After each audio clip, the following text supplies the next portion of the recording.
আসসালামু আলাইকুম। আমি জাফর সরকার, সাবেক সেনা সদস্য। প্রিয় দেশবাসী, সবাই কেমন আছেন? আমি দুইটি বিষয় নিয়ে লাইভ করব। একটি হচ্ছে আগামী ফেব্রুয়ারি 2026 সালে বাংলাদেশে সত্যিই কি নির্বাচন হবে কিনা, এবং আপনার গতকালকে যে 5ই আগস্ট গেল, যে আপনার জুলাই সনদপত্র, এই বিষয় নিয়ে দুটি কথাই আমি বলবো।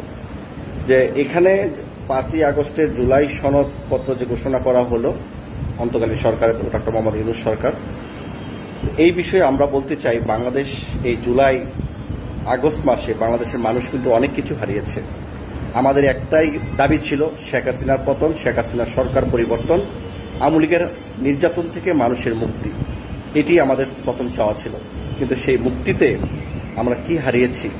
সাধারণ জনতা হারিয়েছি, মেধাবী শিক্ষার্থী হারিয়েছি, বিভিন্ন দলের নেতাকর্মী হারিয়েছি, এবং সেই সাথে বাংলাদেশের রাষ্ট্রীয় প্রশিক্ষণপ্রাপ্ত প্রায় 3400 পুলিশ সদস্য অফিসার আমরা হারিয়েছি, যার পরিবার লক্ষ পরিবার ছিল।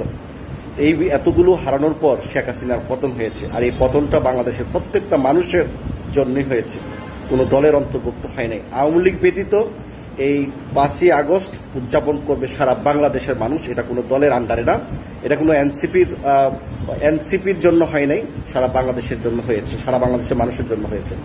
একটি কথা আমি বলতে চাই, এখানে এনসিপি মূল ভূমিকাটা নিতে চায় যে জুলাই সনদপত্র এবং আগস্টের যুদ্ধ, যত লোক মারা গেছে ছাত্রছাত্রী সব মনে এনসিপি গ্রুপের লোক। আসলে কিন্তু তা না। এনসিপি গোলাপানিতে মাছ শিকার করতে চাচ্ছে। আওয়ামী লীগ 1971 সালে যুদ্ধ না করেও মুক্তিযোদ্ধার চেতনা নিয়ে তারা রাজনীতি করে গেছে। ঠিক তারাও জুলাইয়ের এই এনসিপি যারা আছে বর্তমানে, এই 7-8 নেতা ছাড়া আমরা কিন্তু আর কাউকে এখন দেখি না। অথচ ওনারা বলে যে সারা বাংলাদেশে ছাত্র সমন্বয় ছিল, শত শত সমন্বয় ছিল। ওনারা আসলে কোথায়? যারা এখন আছে 2-3 জন ছাড়া কিন্তু আমরা কখনো মিডিয়াতে এই জুলাই যুদ্ধ যখন হইলো, বিপ্লব হইলো, তখন কিন্তু আমরা কাউকে দেখি নাই, 2-3 জন ছাড়া। এখন নেতার কোনো অভাব নাই, নেতৃত্বের কোনো অভাব নাই এনসিপিতে। আরেকটা বিতর্কিত হলো, যেখানে 5ই আগস্ট আপনার জুলাই সনদপত্র ঘোষণা হবে, কিন্তু 4ই আগস্ট এনসিপির 5 বিশ্ব নেতা, জাতীয় নেতা, যারা একদম কি বলবো, জাতীয় নেতার উপর তো ওরা বিশ্ব নেতা, এনসিপির 5 জন তারা কক্সবাজার গেছে ডাক্তার জারাকে নিয়ে, এবং তাদের মধ্যে মন্তব্য হচ্ছে যে আমাদের 4 জনে ক্লান্ত হয়ে গেছি, তাই আমরা ঘুরতে গিয়েছিলাম, সাথে জারাকে নিয়ে গেছিলাম, একজন মহিলাকে নিয়ে গেছে, মেয়েকে নিয়ে গেছে, তারা মনটা ফ্রেশ করার জন্য। আবার অনেকে বলছে আমেরিকার সাবেক রাষ্ট্রদূত পিটার হাসের সাথে নাকি তারা গোপনে বৈঠক করেছেন, এবং আরো অনেক কিছু আমরা মন্তব্য শুনছি যে তারা 4 বন্ধু এখানে গিয়েছেন, কিন্তু তারা জানতেন না ওইখানে ওই যে ডাক্তার যারা গিয়েছিলেন, তাসলিম যারা, তো ওই তাসলিম যারা আসার কারণে পিটার হাস খবর পেয়েছেন, পিটার হাস দ্রুত তাসলিম যারার সাথে সাক্ষাৎ করতে এসেছেন। এরকম ধরনের মন্তব্য আমরা শুনছি। আমরা শুধু একটি কথা বলতে চাই, আমরা যেন জুলাইয়ের এই বিপ্লবটাকে বেশি প্রাধান্য না দিয়ে 71 সালে যুদ্ধ বা 71 সালে মুক্তিযুদ্ধের জন্য আমরা ভুলে না যাই, তাহলে কিন্তু আমরা মুনাফেক হয়ে যাব। 1971 সালে যুদ্ধটা ছিল আমরা জীবন মরণের প্রশ্ন, এবং একটি রাষ্ট্রের মালিক হওয়া, একটি রাষ্ট্র থেকে আলাদা হওয়া, 30 লক্ষ লোকের শহীদের বিনিময়ে, মা বোনের ইজ্জতের বিনিময়ে একটি রাষ্ট্রের মালিকানা আমরা পেয়েছি। আর শেখ হাসিনার 2024-এর জুলাই আগস্টের যে বিপ্লবটা ছিল, এটা ছিল একটা আওয়ামী লীগ একটা দলের বিরুদ্ধে সারা বাংলাদেশের প্রতিবাদ। আমরা ওর কথায় আছে না, স্বাধীনতা রক্ষার চেয়ে স্বাধীনতা অর্জনের চেয়ে স্বাধীনতা রক্ষা করা কঠিন। আমরা 1971 সালে স্বাধীনতা অর্জন করেছি, 2024 সালে সেটারই একটা ধারাবাহিকতায় আমরা স্বাধীনতা রক্ষা করেছি। কারণ আওয়ামী লীগের সরকার স্বাধীনতাকে বিতর্কিত করেছে, সংবিধানকে বিতর্কিত করেছে, ভোট হরণ করেছে, জনগণের গলা চেপে ধরেছে, মানুষকে কথা বাক স্বাধীনতা কেড়ে নিয়েছিল।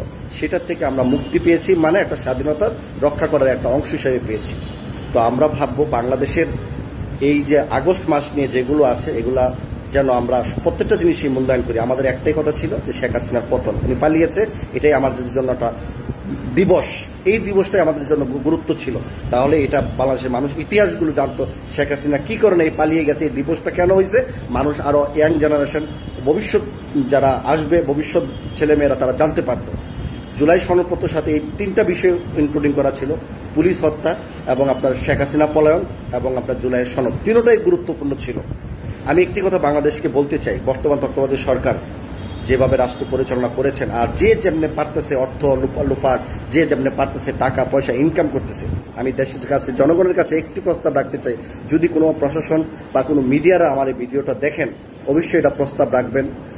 এই অন্তর্বর্তী সরকার তো আছেই, বাংলাদেশের যে কোনো রাষ্ট্রপ্রধান সরকার ক্ষমতায় থাকবে, সরকার ক্ষমতায় পরাজিত হওয়ার পর কোনো দলীয় সরকারের এমপি, মন্ত্রী, চেয়ারম্যান, মেয়র এবং রাষ্ট্র মানে দলীয় সরকার মানে দলীয় প্রধান তারা যেন বাংলাদেশের বাইরে যেতে না পারে।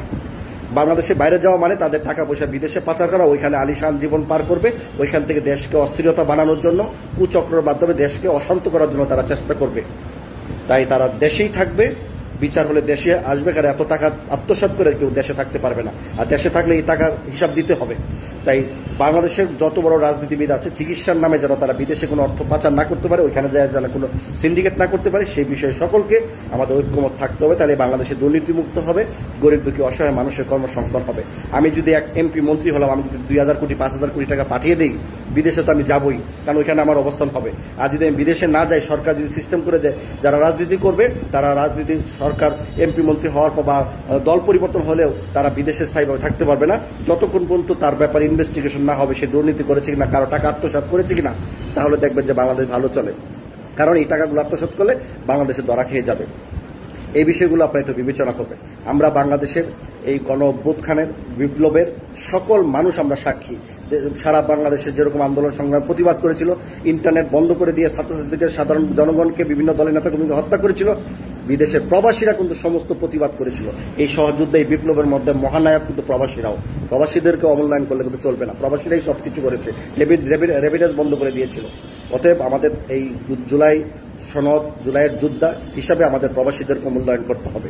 প্রিয় দেশবাসী, আমাদের এই বাংলাদেশ এগিয়ে যাক, দুর্নীতিমুক্ত বাংলাদেশ হোক। আর আগামীতে বাংলাদেশে সত্যি কি নির্বাচন হবে কিনা এটা আমার একটা ডাউট আছে। কারণ কি জানেন, যেভাবে এনসিপি চাচ্ছে, জামাত চাচ্ছে, আরো পেয়ার নির্বাচন চাচ্ছে, বাংলাদেশে যেন নির্বাচন না হয়, আরো 5 বছর ক্ষমতা থাকতে চাই, এমনও তো হতে পারে। ডক্টর মোহাম্মদ ইউনূস সাহেব বলেছেন যে ফেব্রুয়ারিতে নির্বাচন হবেন। যদি সেই ফেব্রুয়ারির আগে যদি বাংলাদেশ একটা অঘটন ঘটায়, একটা নৈরাজ্য ঘটায়, একটা মানে বড় ধরনের মানে একটা খারাপ পরিস্থিতি দেশে তৈরি করে, তখন বলবে যে বাংলাদেশে নির্বাচন হওয়ার পরিস্থিতি নাই। কারণ বঙ্গবন্ধু শেখ মুজিবুর রহমান নির্বাচন ছাড়া সরকার গঠন করেছে, জিয়াউর রহমান হানা বুটে নির্বাচন করেছে, হোসেন মোহাম্মদ জেনারেল এরশাদ জাতীয় পার্টির উনিও সামরিক শাসন করে মানে এই সরকার মানে রাষ্ট্র পরিচালনায় ছিলেন। এরকম একটা বাহানা দিয়ে হয়তো ডক্টর মোহাম্মদ ইউনূস সাহেব ক্ষমতায় থাকতে চান। হয়তো মানুষকে একটু সিম্পিতি নেওয়ার জন্য, মানুষকে একটু শান্ত করার জন্য হয়তো নির্বাচনটা দেওয়া হচ্ছে, যাতে মানুষ একটু মানে ওদিক দিয়ে মাইন্ডটা যেন সেট আপ হয়। আমরা কি এটা ভাবতে পারি না? যদি এরকম, আমি বলি না যে আগামী ফেব্রুয়ারিতে নির্বাচন হচ্ছে না, হবে, কিন্তু বাইচান্স যদি না হয় তাহলে ভাববেন যে এটা একটা পরিকল্পিত চাল, যেটা বাংলাদেশে ফেব্রুয়ারিতে নির্বাচনের আগে বাংলাদেশে একটা বড় ধরনের কুচক্রের একটা অঘটন ঘটিয়ে বলবো যে বাংলাদেশে নির্বাচনের পরিস্থিতি নাই, নির্বাচন আরো পরে হবে, ডক্টর মোহাম্মদ সাহেব ইউনূস 5 বছর থাকবে। আর ডক্টর মোহাম্মদ ইউনূস সাহেব যদি 5 বছর ক্ষমতায় থাকে, তাহলে এনসিপি তো আর রাজনীতি করার দরকার নাই, অন্যান্য আরো যার নাম বললাম ওর দরকার নেই, স্পেশালি এনসিপি।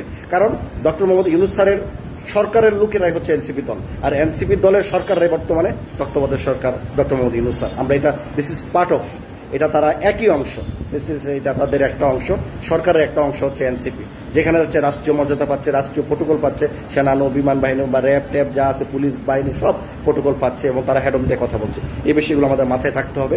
রাষ্ট্র অর্থ খরচ করে এনসিপিকে সাপোর্ট দেওয়া, নিরাপত্তা দেওয়া, আমি মনে করি এটা এই তত্ত্বাবধায়ক সরকারের একটা দলীয় সরকারের একটা অংশ হচ্ছে এনসিপির পার্টি। এই বিষয়গুলো আমাদের জনগণ মানতে হবে এবং বুঝতে হবে, সত্যি কি আগামীতে নির্বাচন হবে নাকি নির্বাচন আগে কোনো নাটক শুরু হবে। এই বিষয়ে সকলকে সজাগ রাখার জন্য অনুরোধ করছি। যারা লাইভটা দেখবেন অবশ্যই শেয়ার দেবেন, সবার টাইম লাইনে ভিডিওটা রাখবেন, বলাও তো জানা এই ভিডিওর কথাগুলো সত্য হয়ে যেতে পারে। ধন্যবাদ সবাইকে, আসসালামু আলাইকুম।